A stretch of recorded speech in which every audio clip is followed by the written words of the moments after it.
Hello! Let's continue our Sudoku adventure with Neighboring Adventure by Luda3.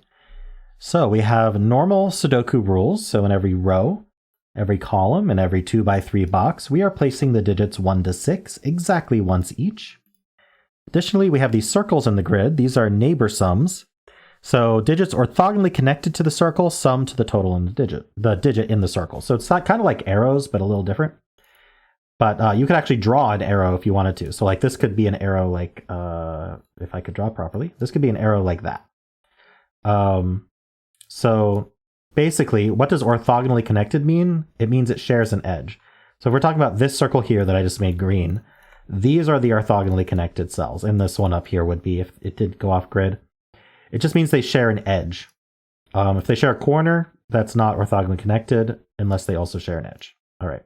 So it's going to be up to 4 cells that share an edge with any other cell. And so what we do is, let me actually just recolor that. What we do is we add those up. So we add the green ones up. I think I just swapped the colors. We add the green ones up, 1, 2, 3, and that would sum to 6. All right, so we think we know what this one is. A little hint to get started. But if you do want to solve this yourself, then just check the description. There is a link to the puzzle.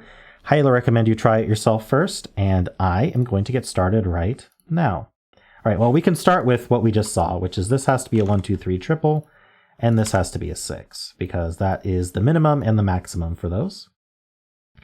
We might as well minimize and maximize all of these. So this has to be, this is maximum 5, and this is minimum 3. So this can't exceed 2, actually, because if this was a 3, then we'd add to 6. This is also maximum 5. These could be 3. So yes, this can't be a 3. So this is 4 or 5, because this can be 3 plus 1 is 4. So these can't exceed 3, because if it was 1 plus 3, that would be 4, plus 1 would be 5. So there does need to be a 1 in one of these. Now if we go back, actually, this 1, 2 prevents this from adding to 3. So one of these must be a 3, right? Just from the triple. And so if we did 1, 3, that would be 4. Plus 1 at minimum would be 5. And then that is the maximum for this cell. Because this can't be a 6. So this is a 5. That's a 1. That's a 1. That's a 3. That's a 2. That's a 1. And we're off to the races here. These add to 3. So this needs to be a 2 at its minimum. So that's a 5. This is a 4. Let's think about this. Let's just fill this triple. So we need a 3, a 4, and a 6. So we know this is a 4. So that has to be the 3 and the 6. That's pretty obvious. This one sees down. This one sees over. We're not adding to 1. So that's a 1. Now this can't have a 1 on it at all. So this has to be 2, 3 with a 1 here. And this is a 6.